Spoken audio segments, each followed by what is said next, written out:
যেতিয়া আপুনি ৰিলেশ্যনশ্বিপ এটাত সোমাম বুলি ভাবে তেতিয়া প্লিজ মানুহজনক জানি ল'ব বুজি ল'ব সময় ল'ব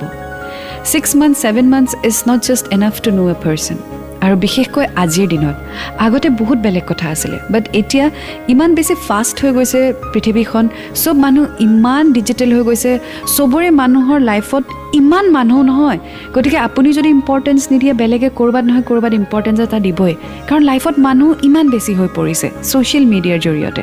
so you have to understand যে আপুনি সেই ৰিলেশ্যনশ্বিপটোত সোমালে আপোনাৰ মৰমখিনিক আপোনাৰ পাৰ্টনাৰে বুজিব নে নুবুজে তেওঁৰ লাইফত মৰমৰ প্ৰয়োজন আছে নে নাই যদি তেওঁক ভাল পোৱা মানুহ হেজাৰ হেজাৰ আছে নহয় আপোনাৰ মৰম তেওঁ কেতিয়াও বুজিয়ে নাপায়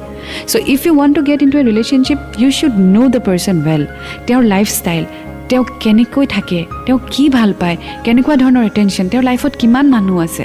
তাৰ পিছতহে আপুনি গম পাব যে সেই মানুহজনে আপোনাৰ মূল্য আপোনাক ভ্যালু দিব পাৰিব নে নোৱাৰে so please when you get into a relationship know each other well take time বন্ধু হৈ থাকক লাহে লাহে more than a friend হওক and then get into a relationship